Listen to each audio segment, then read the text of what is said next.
Diferente das histórias que eu ouvi, a minha história teve um começo no fim. Quando o inferno pensou ter vencido, Jesus tomou a chave que me fez cativo. E esse amor perfeito me fez entender que, diferente das histórias de TV, na minha história, Cristo é um mocinho e na vida real o maior vilão sou eu. Ganhar o mundo e perder a mim, estar no caminho e não chegar ao fim. Na minha luta do meu eu contra mim mesmo, os meus gigantes são os meus próprios desejos, e o que sai contamina mais do que entrou. Só Deus sabe o perigo de um homem sem amor. Olhar pra cruz é como olhar para um espelho, reflete a glória que revela os meus defeitos. Na vida real, o maior vilão sou eu. Na vida real, o maior vilão sou eu.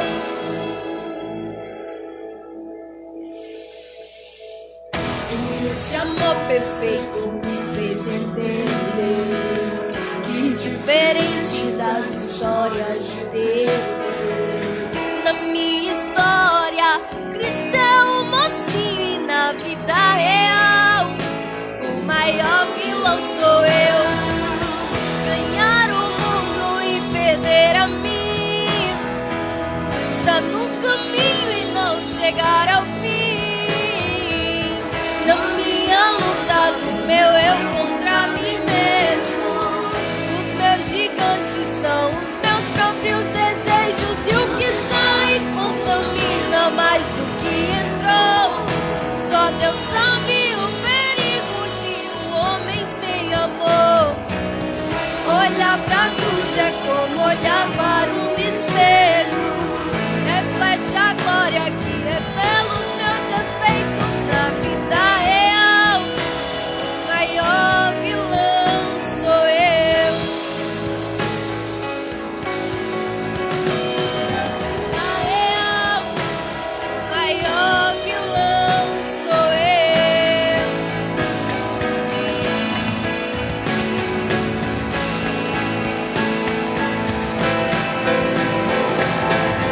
Ganhar o mundo e perder a mim, estar no caminho e não chegar ao fim. Na minha luta do meu eu contra mim mesmo, os meus gigantes são os meus próprios desejos, e o que sai contamina mais do que entrou. Só Deus sabe o perigo de um homem sem amor. Olhar pra cruz é como olhar para um espelho, reflete a glória que revela os meus defeitos. Na vida real, o maior vilão sou eu.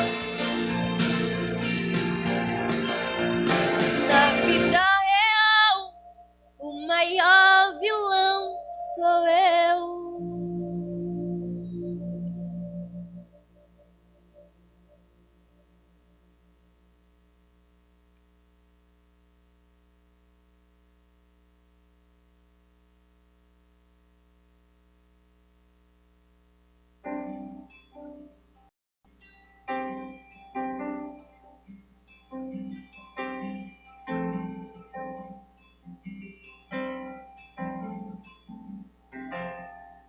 Meu bom pastor,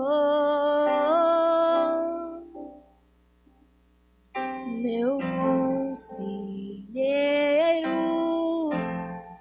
você é tão bom, você é tão bom, você é tão bom.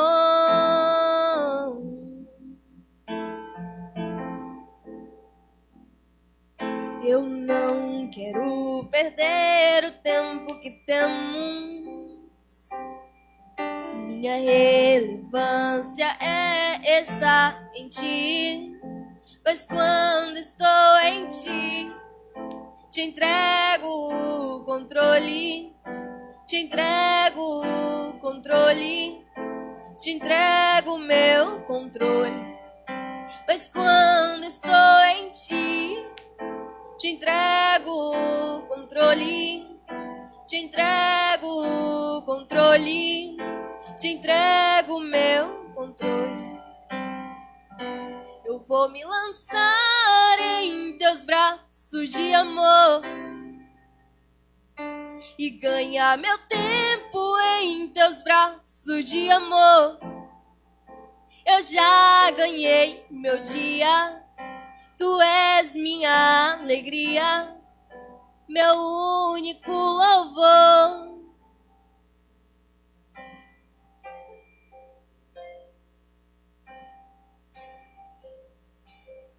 O tempo que temos, minha relevância é estar em ti, pois quando estou em ti, te entrego o controle, te entrego o controle, te entrego o meu controle. Eu vou me lançar em teus braços de amor e ganhar meu tempo em teus braços de amor. Eu já ganhei meu dia, tu és minha alegria, meu único louvor.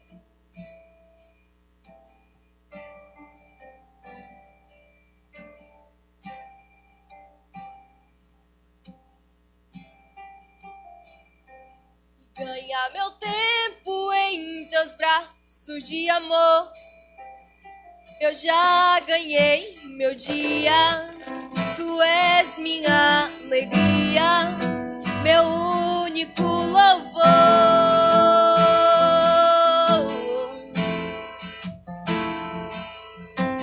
Quando recebo o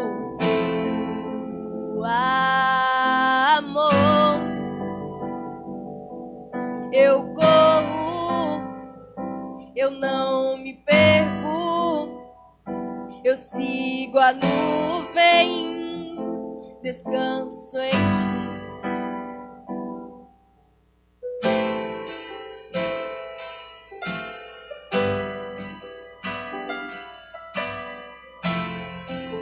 Te entrego o meu controle, eu vou me lançar em teus braços de amor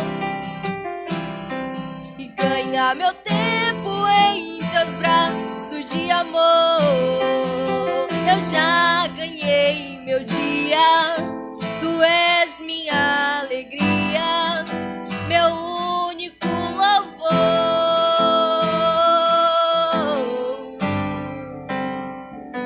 Eu vou me lançar em teus braços de amor e ganhar meu tempo em teus braços de amor. Eu já ganhei meu dia, tu és minha alegria, meu único louvor.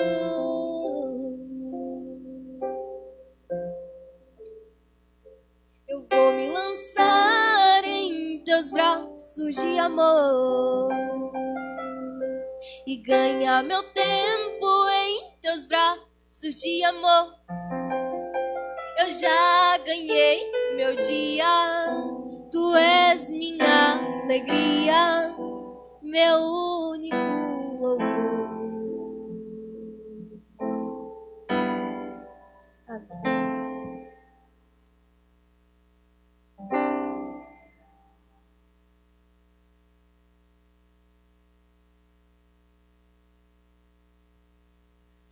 Louvado seja o nome do Senhor Jesus Cristo, aleluia. Amados, você ficou aí na escuta e adorando ao Senhor com esses louvores. Glória a Jesus. Eu tenho certeza que foi preparando em seu coração para este momento em que nós vamos ministrar a palavra do nosso Deus nesta sexta-feira, nosso culto de ensinamento. Ainda de forma apenas online, sem a presença do rebanho, a presença das ovelhas de Cristo, né? Sem a presença da membresia, mas cremos que está tudo transcorrendo para que as coisas comecem a mudar e em breve possamos ter a permissão, a liberação de poder nos reunirmos e assim naquela reunião congregacional podemos adorar a Deus. É a nossa expectativa, é a nossa esperança e a nossa certeza que nenhum mal dura para sempre e nem um dia mau também dura para sempre. Glória a Jesus. Mas vamos ler o texto da palavra de Deus que reservamos para usar, né, para a ministração do ensino de hoje, capítulo de número 6 da carta que Paulo escreveu à igreja de Éfeso, ou a carta aos Efésios, capítulo de número 6, a partir do versículo de número 10. Vamos aqui tirar as lições necessárias que esse texto bíblico nos passa com muita eficiência de detalhamento e entendendo o que realmente o Senhor, por meio de Paulo, nos mostrou e nos orientou. Amém? Vamos aqui para a partir do versículo 10, capítulo 6 de Efésios, a leitura do texto, que diz assim: no demais, irmãos meus, fortalecei-vos no Senhor e na força do seu poder. Revesti-vos de toda a armadura de Deus para que possais estar firmes contra as astutas ciladas do diabo. Porque não temos que lutar contra carne e sangue, mas sim contra os principados, contra as potestades, contra os príncipes das trevas deste século, contra as hostes espirituais da maldade nos lugares celestiais. Portanto, tomai toda a armadura de Deus para que possais resistir no dia mau e, havendo feito tudo, ficar firmes. Estais, pois, firmes, tendo cingidos os vossos lombos com a verdade e vestida a couraça da justiça e calçados os pés na preparação do evangelho da paz, tomando sobretudo o escudo da fé, com o qual podereis apagar todos os dardos inflamados do maligno. Tomai a salvação e a espada do Espírito, que é a palavra de Deus. Só apenas até o versículo de número 17. Amados irmãos, igreja querida, ouvintes, nós vimos que o apóstolo Paulo ele usa um recurso de linguagem para ministrar sobre um dado tema, sobre um dado assunto. E este tema é um tema de guerra. Guerra, de embate, de combate, de luta. E Paulo está deixando bem claro que o cristão ele está em guerra. Não só como indivíduo, mas como igreja, como parte, como integração da igreja. A igreja de Cristo está em guerra. A igreja nasceu em plena guerra. A igreja, ela se desenvolve na guerra. A igreja cresce na guerra. A igreja se aperfeiçoa na guerra. A igreja, ela, neste mundo, ela está em plena guerra.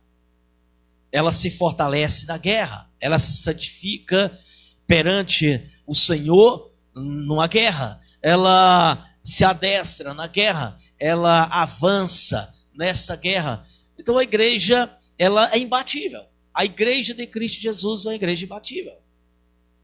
Nem comparando como alguém que nasce e que vai crescer até chegar à idade adulta, ninguém resistiria.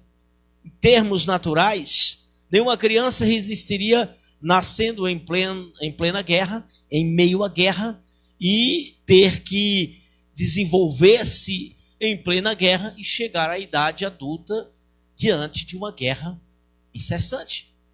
Isso é inconcebível. Você imaginar que uma criança possa nascer, crescer dentro de uma guerra, no embate, não falando de guerra física, de guerra natural. Também você não pode imaginar uma instituição qualquer, ela começar em um país, em uma nação onde que está em guerra, em pleno embate, e essa instituição ela poder surgir, crescer, desenvolver, se fortalecer em plena guerra e ela permanecer. Não tem como, nada resiste quando nações estão em guerras. Quando duas nações ou mais estão em guerras, o que se vê muito é ruína. O que se vê muito é destruição do que já existe. Até mesmo aquilo que já existe estruturado.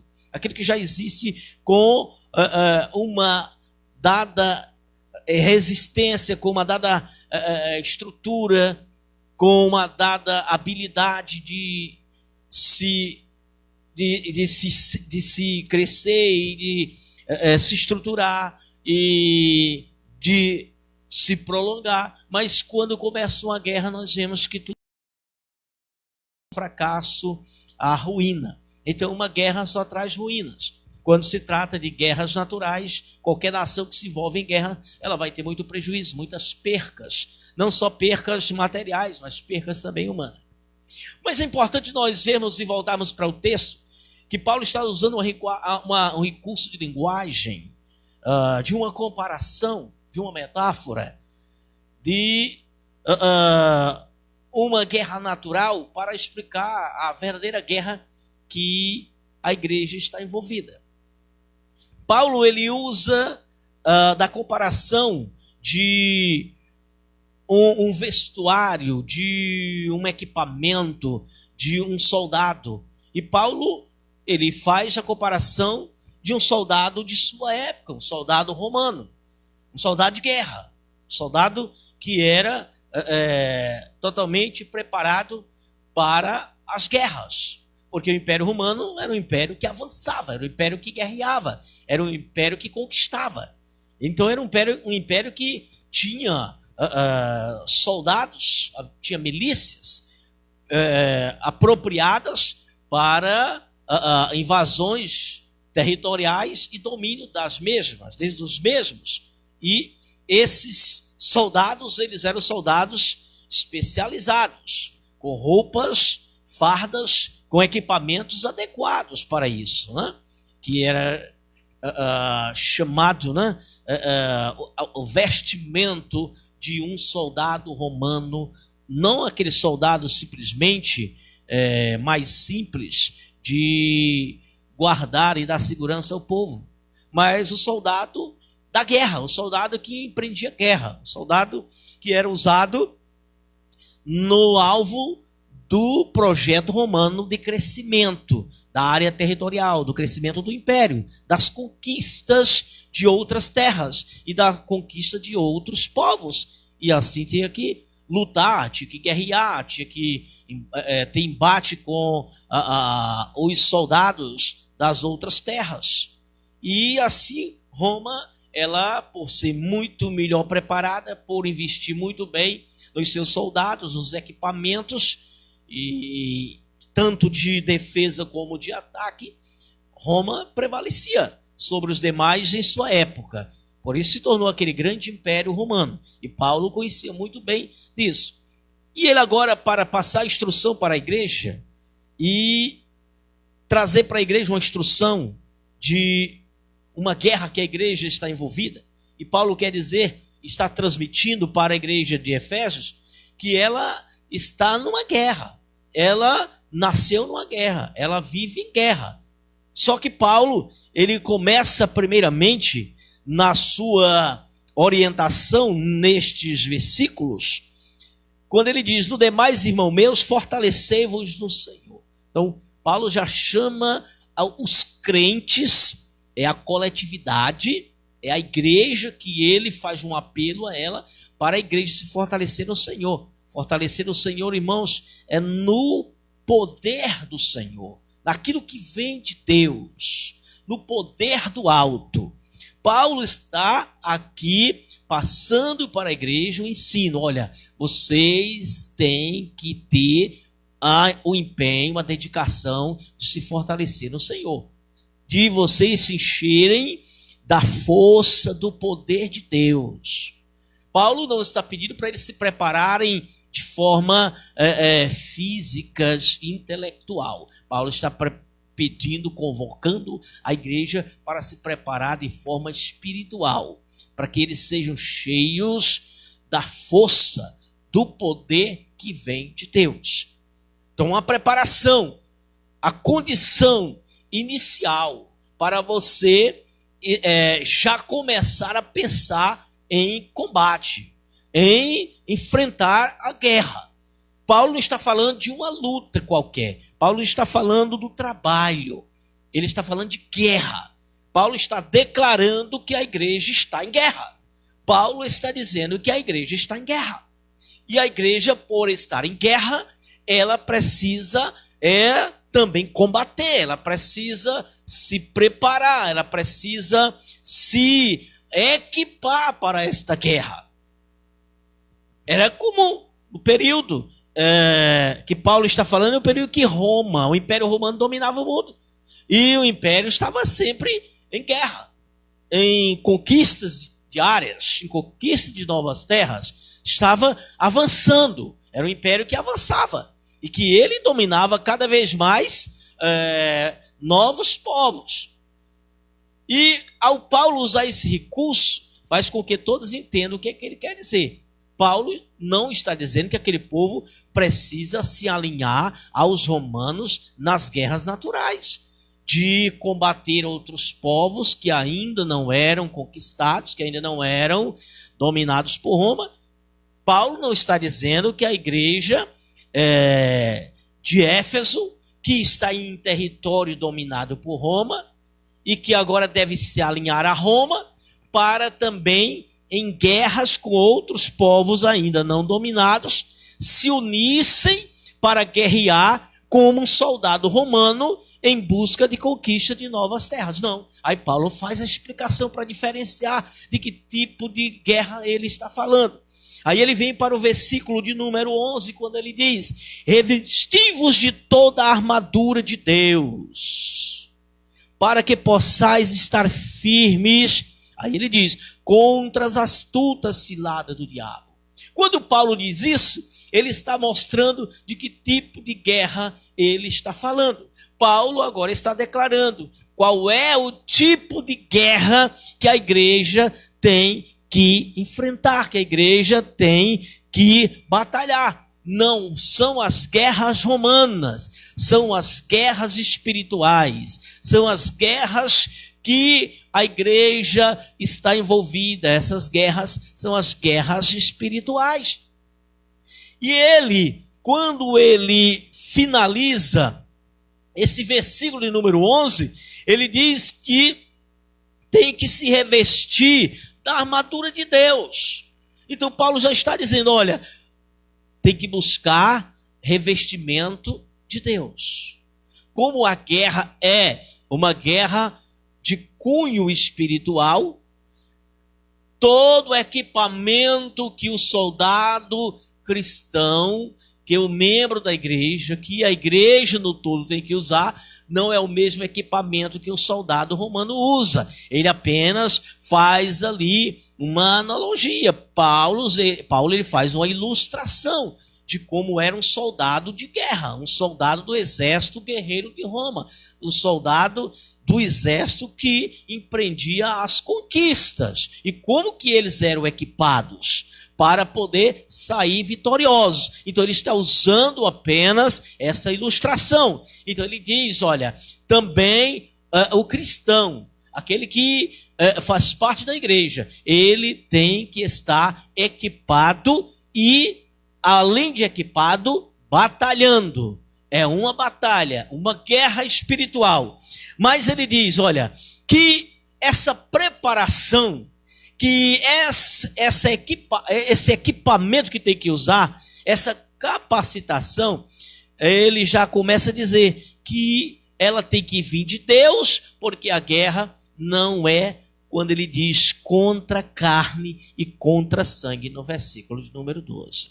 No versículo 11 ele já está dizendo que a preparação é para poder estar realmente prontos para combater as astutas ciladas do diabo.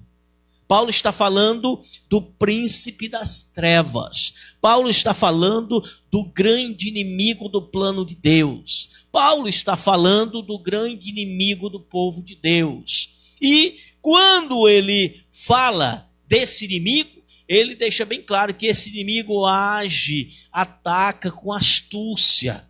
O que é uma astúcia? É inteligência, só que usada para o mal, usada com o intuito de destruição, com o intuito de engano, com o intuito de perversão.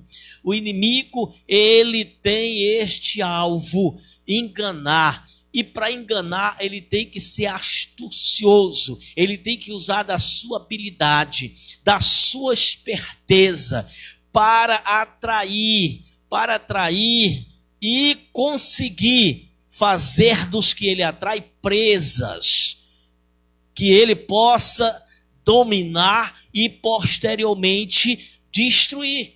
É esse o alvo do inimigo. Mas Paulo, quando ele chama a igreja para esta guerra, aí ele diz, olha, a nossa guerra não vai ser como as guerras romanas. As guerras das nações. As guerras das nações é homem contra homem, é soldado contra soldado. E o alvo de guerra de exércitos é a tentativa de um dominar o território do outro. É de um dominar e tomar posse do que pertence ao outro povo. Os soldados, eles estão para defender a sua nação. O exército, ele existe para defender a sua nação de invasões externas, daqueles que tentam usurpar do que é de bens e de poderes e de valores de um dado povo. E o exército é formado com esse objetivo. Mas quando um exército ataca o outro, o alvo não é só destruir o exército do adversário. O alvo é dominar as terras do adversário. O alvo é dominar as riquezas de quem eles tomam por adversário. É passar a dominar aquela área territorial e explorar. Porém, quando Paulo diz aqui, olha, no versículo 12, porque não temos que lutar contra carne e sangue? Se nós formos levar em conta as duas palavras, carne e sangue, dentro da Bíblia, dependendo do que se encontra no contexto, você pode ter a carne como sentido de carne mesmo, a matéria. Mas você pode ter no sentido de tendência pecaminosa. Você pode ter no sentido das vaidades, dos prazeres pecaminosos. Quando vai para o sangue pode trazer o sentido literal do sangue mesmo que corre nas veias. E pode também trazer o sentido figurativo, como o vinho que representava sangue. Pode representar também o próprio sangue de Cristo derramado na cruz, como também pode representar, né? Claro que em termos literais e figurados, dependendo do texto e do contexto. Nesse texto aqui, quando se usa em conjunto carne e sangue, está trazendo o sentido de ser humano, da pessoa, do ser humano em si.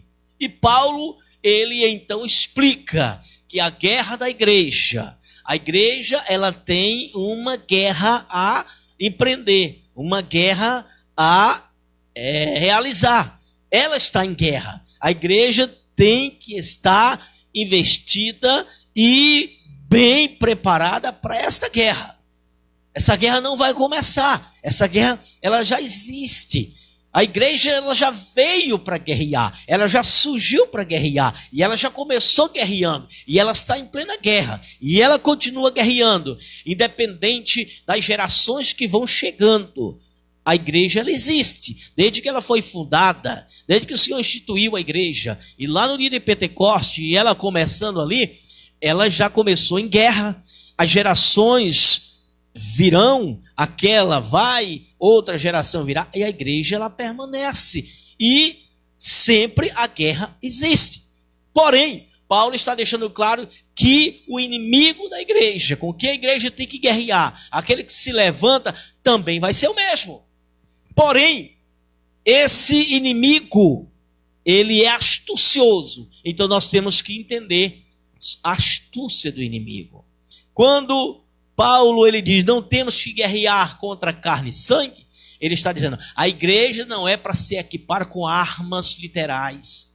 A igreja não é para se armar com fuzil, com metralhadora, com pistola, com nenhum tipo de arma bélica. O alvo, a guerra da igreja não é esta. A igreja, ela não é para usar e não é para batalhar esse tipo de guerra. Para esta guerra, toda nação tem seu exército. A igreja, ela não tem que entrar num embate de uma guerra bélica, de uma guerra contra uma outra nação. A igreja, ela não tem que se equipar para ter um embate numa guerra contra as milícias criminosas. Não, porque toda nação, ela tem suas forças de segurança para isso. Levando em conta a nossa nação, a igreja, ela não precisa se armar para combater o crime. Porque a nossa nação, ela tem as polícias para isso. Ela tem a polícia federal, ela tem a polícia civil, ela tem a polícia militar. A igreja, ela não tem que se armar para impedir uma invasão de uma outra nação, de um outro exército, porque a nossa nação, ela tem o exército para isso. A nação, ela instituída, constituída, política e geograficamente, ela tem a responsabilidade para esse tipo de guerra. A guerra que geralmente tem que ser enfrentada com humanos. Claro que tem que ser enfrentada com humanos. Quando há uma guerra de milícias, da milícia legítima, a polícia armada, que ela representa o Estado, contra a milícia criminosa, contra comandos criminosos também que se organizam e que se armam. E entram em conflitos, claro que ali está conflito de homem com homem, de carne e sangue. Homem armado com homem armado. Um representando o Estado para defender o cidadão e o Estado de Direito, e o outro combatendo o Estado de Direito, aqueles que são realmente os inimigos, que são os foras da lei, e eles têm que ser combatidos pelo Estado de Direito, tem que ser combatido pelas forças do Estado que estão para defender o cidadão e a ordem. Porém, a igreja, ela não entra nesse sentido. Agora eu tenho que deixar bem claro, para que depois alguém não fique sem entender. Eu estou falando da igreja, da missão da igreja, do embate da igreja. A igreja é administrada espiritualmente. A igreja, quando ela funciona como igreja. E eu sei que uma igreja, ela se constitui a partir de seres humanos. Seres humanos das mais diversas faixa de idade e também de nível social, intelectual, econômico, também eu diria, até de formação profissional das mais diversas. Dentro de uma igreja tem médico, dentro de uma igreja tem advogado, dentro de uma igreja tem engenheiro. Quando eu falo na igreja do modo geral, pode ser que numa congregação não tenha esses profissionais. Pode ser que uma congregação pequenininha, de um interior, onde não existem esses profissionais, não vai ter esses profissionais, essas pessoas com essa formação dentro da igreja. Uma igreja no local onde não tem médico, ela nunca vai ter médico ali dentro. Uma igreja no local onde não tem advogado, os que se congregam lá são daquele local, é claro que ela não vai ter um advogado. Mas quando eu falo de igreja, e no conto geral, a igreja tem advogado, tem médico, tem juiz, tem professor, a igreja tem político, em todas as mais diversas. A igreja tem militar, a igreja tem coronéis, generais, tanto da polícia como do exército, da aeronáutica, da marinha, enfim. Mesmo que a instituição igreja, ela tenha no seu quadro de membros militares, e que esses militares, eles têm o direito de posse de arma e possam portar armas, mesmo que eles adentrem no templo, vindo fardado para um culto a Deus, e adentrem com sua arma, com o direito que tem do porte da arma e de poder estar com ela, não torna ele um cristão por ser um militar com o direito de combater carne e sangue. Como cristão, ele combate carne e sangue como militar. Ele pode ser um cristão, mas na instituição das forças de segurança que ele faz parte, quando ele estiver na missão de militar, então ele guerreia contra carne e sangue, desde que esteja debaixo do comando para esta missão. Ele pode ser um soldado cristão, mas ele dentro da igreja, a missão dele não é contra carne e contra sangue, é contra principados e potestades, que é o que o texto diz aqui. Quando o texto continua dizendo, olha, porque não temos que lutar contra carne e sangue, mas sim contra os principados, contra as potestades, contra os príncipes das trevas deste século, contra as hostes espirituais da maldade nos lugares celestiais. Então você deu para entender. Se eu não sou militar, se eu como membro, e qualquer membro não é nenhum militar, não tem nenhum tipo de arma, o direito de posse de arma para ser um defensor, fazer parte da segurança e defender a sociedade, porque não é militar, então você só é cristão, a tua guerra é contra principados e potestades. Não pode lutar contra homens. Não pode entrar em guerra corporal, em guerra física, em guerra literal com homem nenhum. Você não pode combater homem nenhum em termos de guerra. Por quê? Porque você é um soldado da milícia de Cristo. Um soldado para guerrear as guerras espirituais. Mas há pessoas, cristãos, que eles, além de ser parte do exército de Cristo, da milícia de Cristo, daquela que guerreia as guerras espirituais, que guerreia contra Satanás, contra aqueles príncipes dominados por Satanás, príncipes das trevas já está falando o contrário da luz, aqueles que são do engano, são da mentira, são demônios, que estão numa missão de trazer destruição em todos os âmbitos de sentido da vida para a sociedade. Então, se você é um cristão e você faz parte da milícia de Cristo, mas você também é um militar, independente da corporação, se é da polícia militar, se é da polícia civil, se é da polícia federal, se é do exército, se é da aeronáutica, se é da marinha, sim, das forças de segurança da nação como um todo. Você faz parte de uma delas. Você é um militar.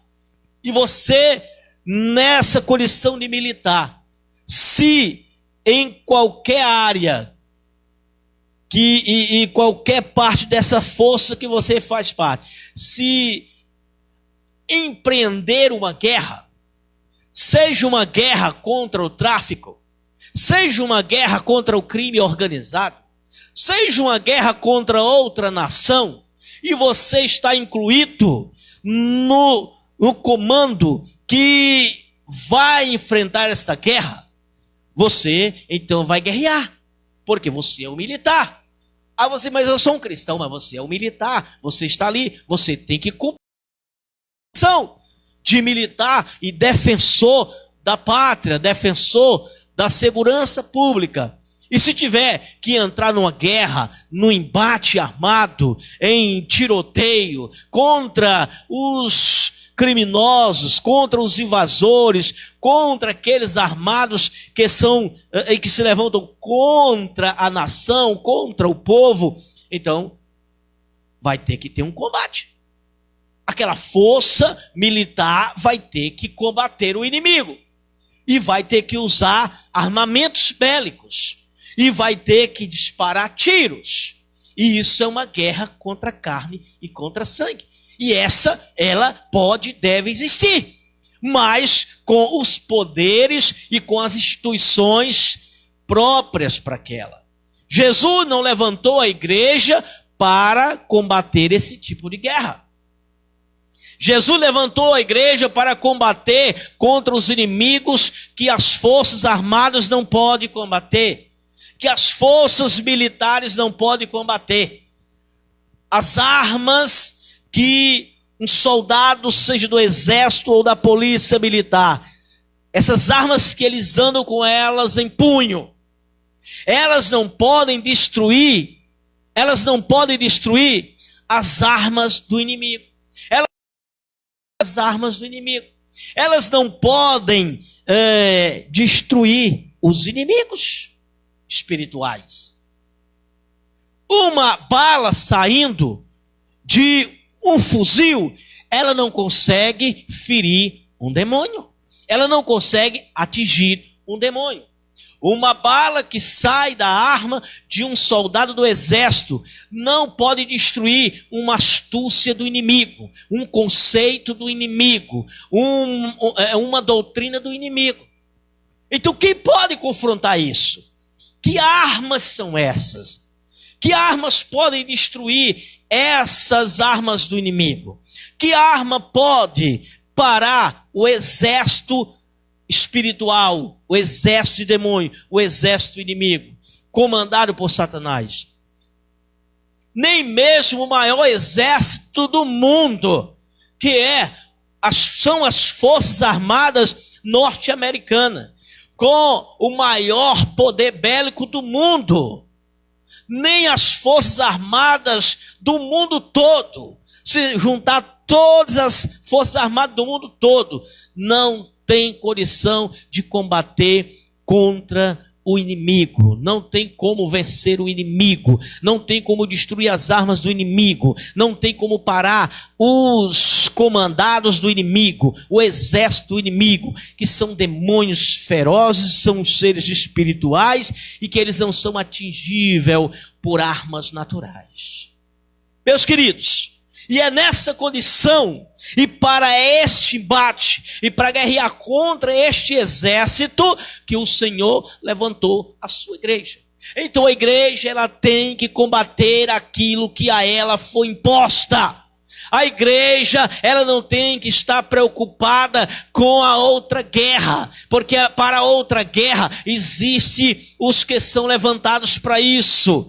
Existem aqueles que estão preparados para isso, aqueles que são instituídos para isso. A igreja não tem que se preocupar se o Brasil vai ser invadido. Tanta conversa por aí, né? Tanta notícia aí nas mensagens, nos canais de YouTube. Ah, mas a China prometeu invadir o Brasil. A Venezuela prometeu invadir o Brasil. A igreja não precisa se preocupar com essas coisas.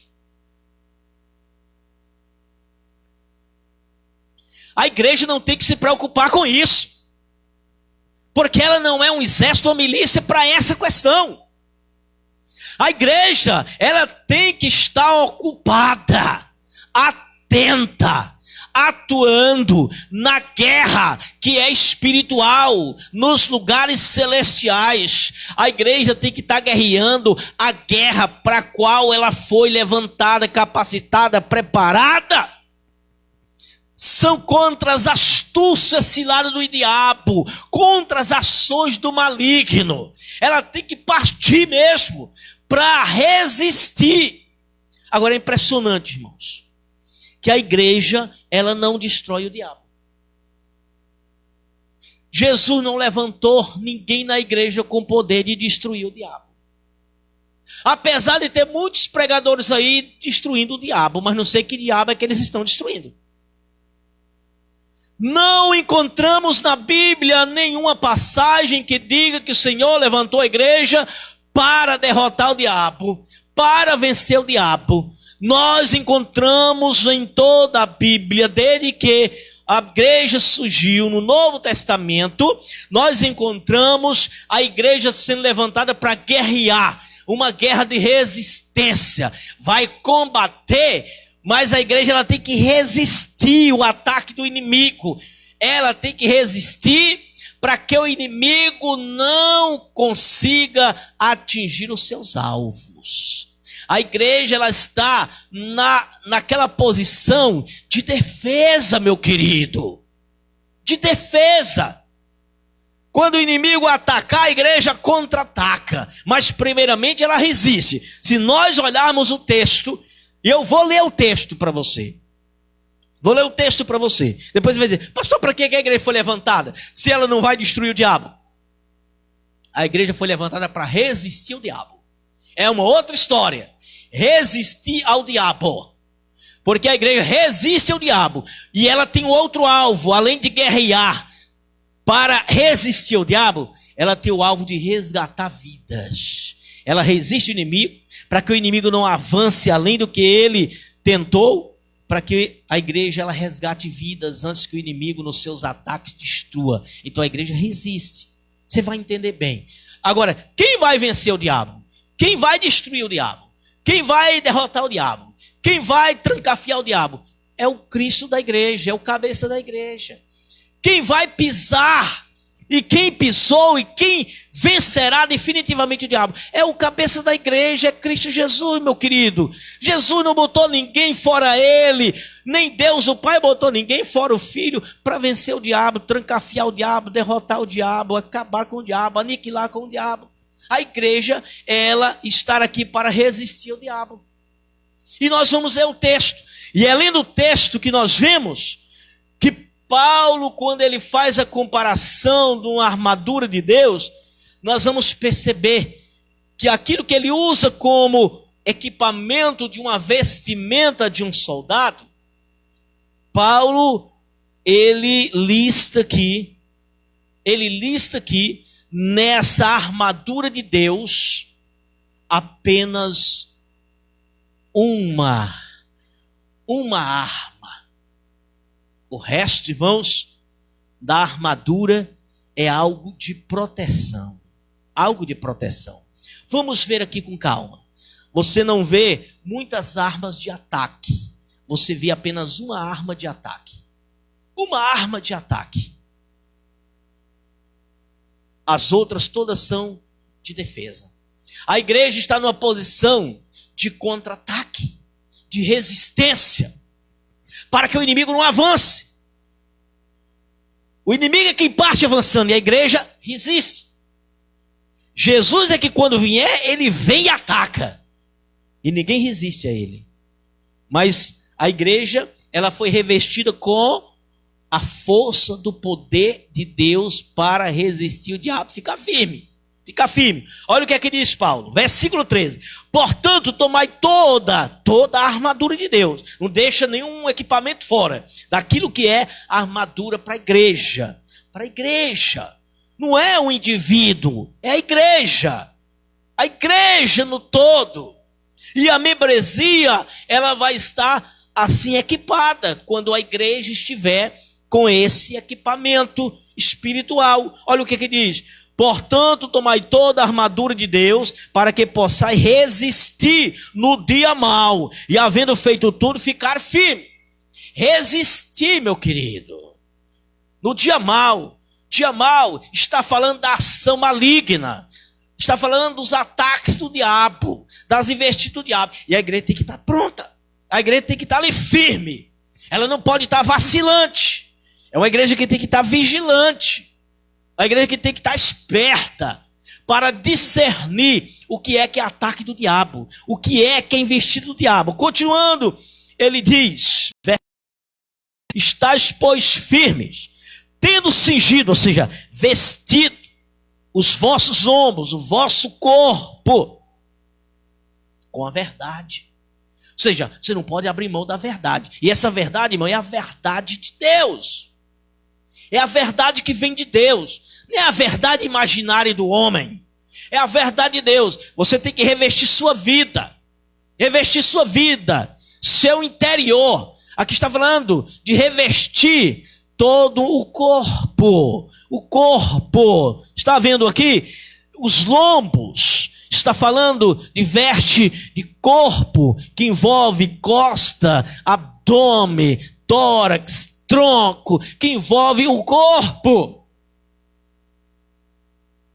A verdade tem que estar dentro de você, você tem que estar envolvido com ela. A verdade tem que estar por dentro de ti. Então aqui a Bíblia está falando de que nós devemos nos revestir, estar cingido, vestido da verdade. Agora nós vamos ver, e vestido a couraça da justiça. Agora é aquilo que fica por cima da primeira veste. O soldado, ele tinha uma couraça, que era uma peça resistente de proteção, que cobria a outra roupa que envolvia o corpo. A couraça ela não era colocada diretamente sobre a pele. Não. Tinha uma vestuária antes. Uma vestuária antes que vestia o soldado da guerra. E depois ele colocava uma couraça. Uma espécie escamada. Muitas delas de couro. E o soldado mais da elite, como que de escamas de bronze. Para quê? Para proteger todo o tórax, para proteger o abdômen, para proteger a parte também até das costas. Aí você vai entender. A verdade está por dentro, vestido com a verdade. Depois, com a cobertura da couraça. Couraça era justamente aquela vestimenta resistente por cima daquela primeira roupa. Ficou conhecido como couraça, porque nos tempos mais antigos era feito de couro. O couro, quando ele quando ele ficava ressecado, quando ele era feito todo o trabalho para ele ficar duro, resistente, ele se tornava quase que impenetrável. De uma lança ou de uma flecha. Depois veio as couraças de bronze, que era ainda muito mais resistente. Mas não deixava de ser chamado também de couraça. De couraça. E na época do Império Romano, já era uma época em que o bronze já existia.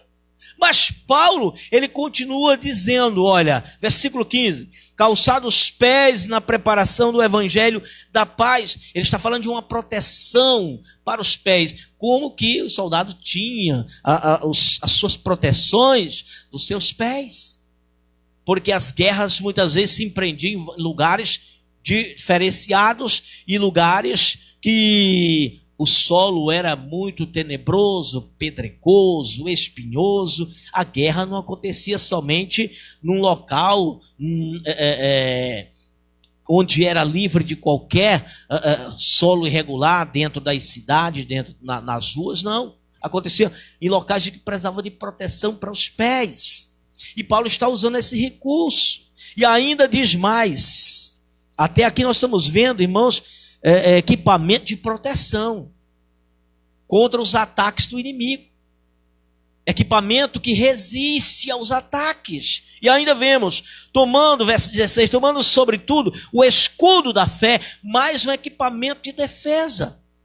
A fé, ela está à disposição para te defender como escudo, o qual podereis apagar todos os dardos inflamados do maligno. Um escudo é outra proteção, além de já ter a couraça sobre o tórax, além de ter, amados irmãos, essa couraça protetora, as botas, os calçados para a proteção dos pés, subindo até a canela. Você tem ideia do que é esse vestuário de um soldado de guerra? Você também ainda tem o escudo, aquele equipamento bem grande que segurava com um braço e que ficava ali para se proteger, tanto de lança como principalmente de flechas lançadas à distância. São os dardos inflamados. Quando fala de dardos inflamados, amados, lançavam-se flechas pegando fogo na ponta, pegando fogo, porque eles incendiavam muitos locais lançando flechas acesas. Eram dardos inflamados, ou seja, dardos com fogo. E ao bater no escudo, o escudo era de um metal. Aquela flecha, quando ela lançava, que batia ali, ela não tinha como penetrar, e mesmo que penetrava, o material não era inflamável, não pegava fogo. Quando batia ali, aquela flecha com fogo, a tendência dela era se apagar, porque ela batia em um local firme, em um local de metal, e ali quando batia, a tendência é que o fogo se apagava, porque não era um local inflamável, não era sobre madeiras nas portas das cidades, nem sobre as portas das casas, nem sobre os tetos das casas, nem sobre um local inflamável, onde a flecha acesa batia, e que ali quando batesse num local que pegava fogo, fosse de madeira, de palha, batia ali, o fogo já incendiava o local. Ou que pegasse na roupa, alguém que não tinha essa proteção, e que ela injetasse e batesse na roupa, ela também incendiava a roupa de quem estava numa roupa de tecido. Porém, com o escudo, os dardos não tinham efeito. Eles batiam no escudo, e eles ali caíam na terra, no solo, e se apagavam. E se não apagasse assim e caísse no solo, o soldado, ele poderia pisar e apagar aquele fogo. E o dardo não conseguia atingir seus alvos, aliás, seus objetivos, que era incendiar, que era aplicar incêndio. Mas vamos ver ainda mais. E ainda continua, versículo 11. Tomai também o capacete da salvação, mais um equipamento de proteção. Mais um equipamento de proteção. Desta feita para a cabeça, capacete. E ainda diz, e a espada do Espírito, que é a palavra de Deus. A espada, que é aquela que você ministra. Essa é a arma de ataque. A única arma de ataque. E essa arma de ataque, irmãos, é para você repreender o diabo. Você tem poder de repreender o diabo. Mas você tem poder de pregar cura para as pessoas, salvação para as pessoas, libertação para as pessoas. Amado, a igreja, ela tem o poder de repreender o diabo. Ela tem poder de resistir ao diabo. Ela tem poder de repreender demônio. A igreja não tem o poder de matar demônio. A igreja não tem poder de prender demônio. A igreja não tem poder de trancafiar demônio. Isso é ilusão de alguém que pensa. alguns pregadores até pensam que eles têm poder de aprisionar um demônio. Amados, repreender é um poder que vem de Deus, é uma ordem que você ou quem tem o poder de Deus passa e o demônio sai de onde ele está. Ele foge daquele ambiente por o momento da repreensão, mas ele não fica aprisionado a ponto de não voltar mais, a ponto de não voltar a tentar novamente. Por essa razão que a igreja ela tem que ficar firme. E o versículo de número 18 fala que a igreja tem que ficar em oração constante, em súplica no Espírito, na direção e na unção do Espírito, vigiando em oração.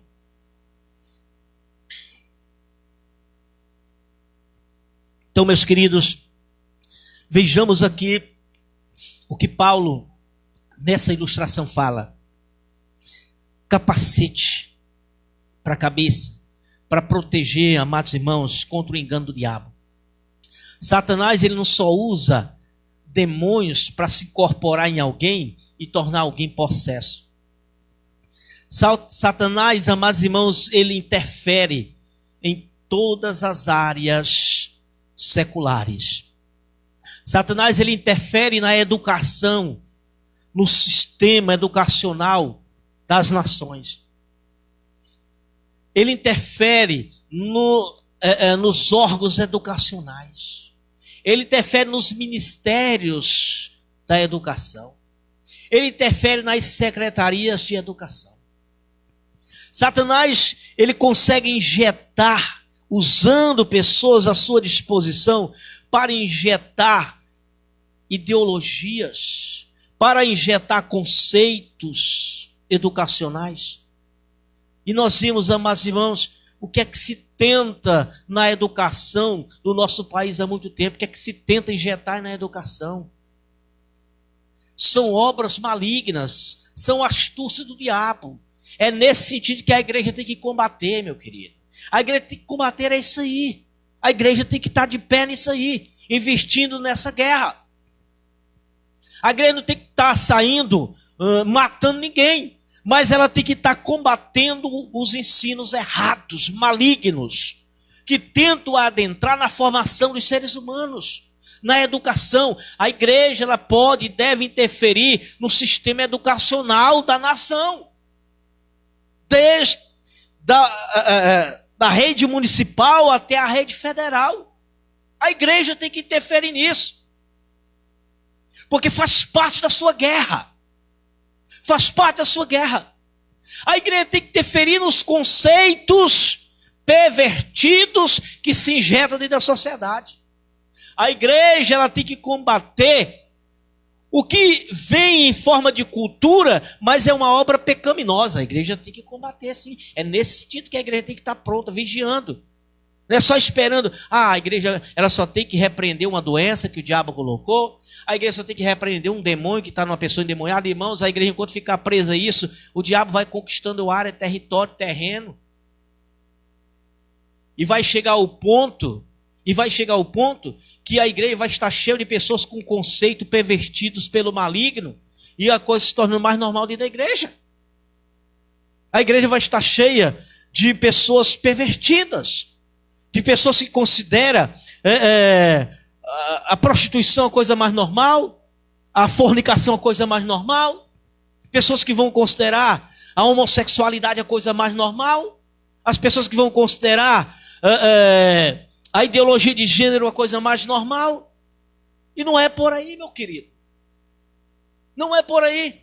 E já se percebe dentro da mentalidade de muitos cristãos a aceitação desses conceitos. Conceitos que dizem, né? As pessoas devem estar livres para escolher o que querem.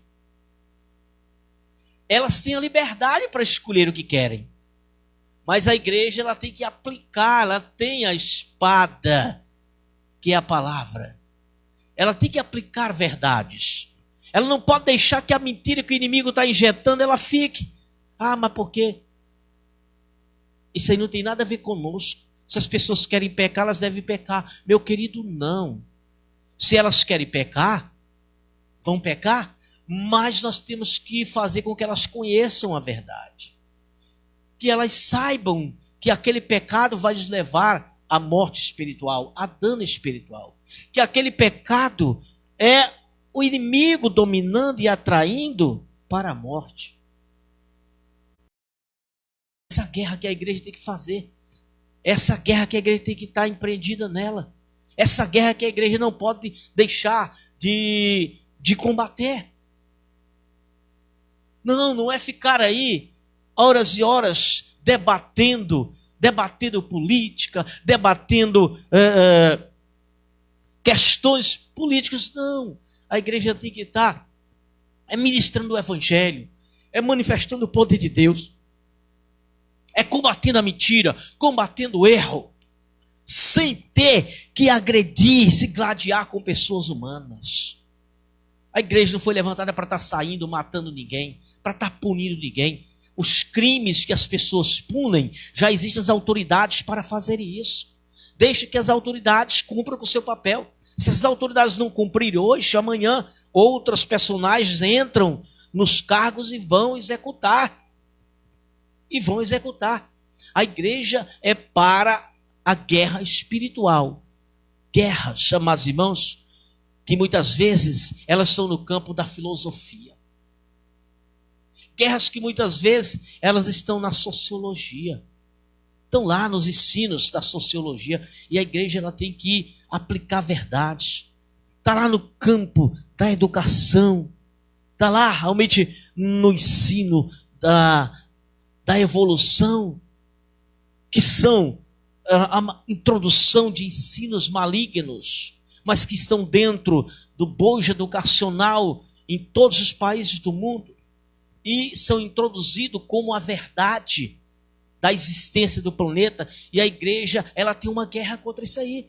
A igreja ela tem que aplicar, o criacionismo que Deus criou, e Deus criou o perfeito, que Deus criou com a perfeição, mas que o pecado está trazendo dano. A igreja tem que ensinar que não se pode se estar praticando sexo sem uma responsabilidade de um relacionamento amoroso e matrimonial só para prazer e satisfação, e estar gerando filhos, porque o relacionamento sexual gera filhos, e fazer com que se engravidem aí meninas e mais meninas, e como muitos casos aí, mães que engravidam e estão matando, estão assassinando. Muitas vezes esperam a criança nascer, tem delas que não matam antes, mas esperam nascer e abandonam aí nos lixões, dentro de mochila, dentro de sacola. Isso a igreja tem que combater. A igreja tem que dizer que isso realmente é pecado. Pecado. Mesmo que algum dia as leis humanas, elas não considerem mais crime. Mesmo que as leis humanas venham discriminar o aborto. Mas a igreja precisa continuar dizendo que o aborto é pecado. O aborto provocado. O aborto intencional.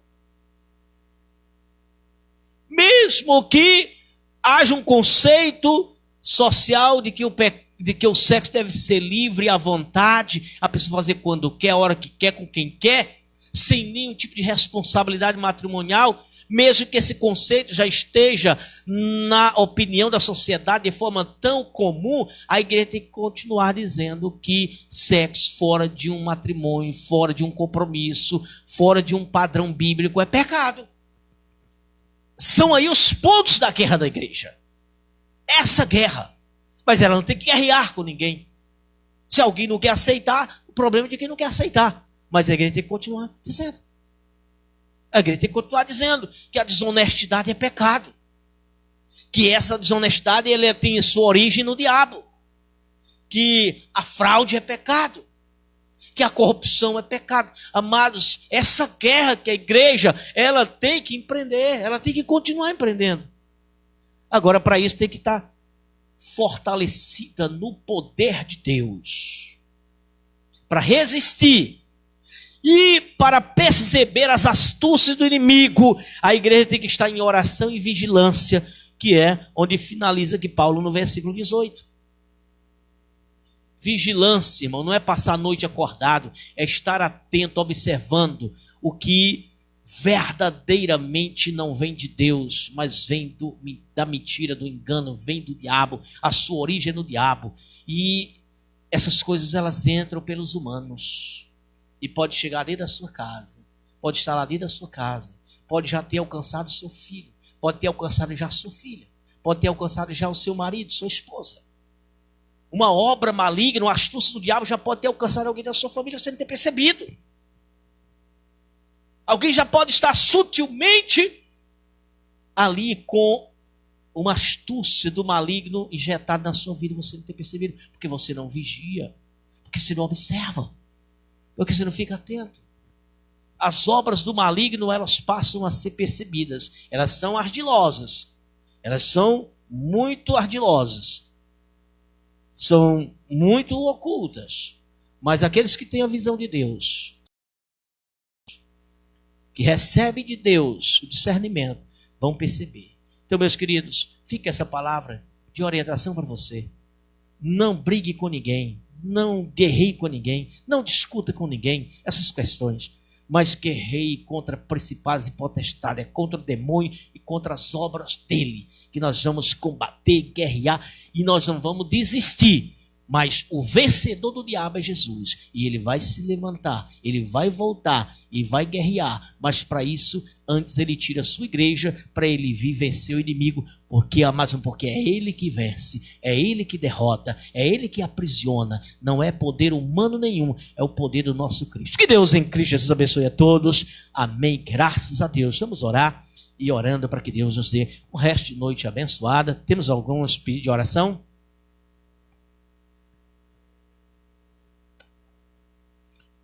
Pronto, está orando aqui pelo meu irmão Roberto, né?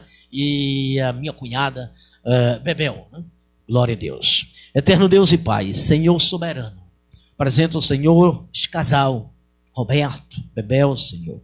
Meu Deus querido, que o Senhor entre com providência, que o Senhor opere ali, Senhor, na vida deste casal, que o Senhor repreenda as enfermidades, que o Senhor repreenda as doenças, que o Senhor traga paz, Senhor, traga saúde àquele lá, aquelas vidas, Deus querido. Manifesta a tua glória e o teu poder nesse momento, Senhor, sobre este casal. Também pedindo por todos, Senhor, que também necessitam de cura divina, que necessitam de proteção, que necessitam de sabedoria, que necessitam, Senhor, da tua graça, do teu poder. Deus, a todos que estavam conosco até agora, Pai, nos assistindo, ouvindo a tua palavra, que possam, Senhor, gravar nos seus corações e guardar, e possam ser iluminados por ti, recebendo a capacidade de discernir as astutas ciladas do diabo, que possam resistir firmes, estar fortalecidos numa vida de consagração, de oração, Senhor. É o que te pedimos. Dá uma noite de paz, uma noite de proteção. Guarda teu povo, guarda a nossa nação. Deus, dá sabedoria aos nossos governantes, Pai. Nosso presidente, Pai. Seus comandados, para que tenhamos, Senhor, uma nação próspera e abençoada, assim como eu tenho certeza que o Senhor tem, Senhor, deste projeto para a nossa nação. Em nome de Jesus, te oramos e te agradecemos. Amém. Graças a Deus e a paz do Senhor para todos e até a nossa próxima live.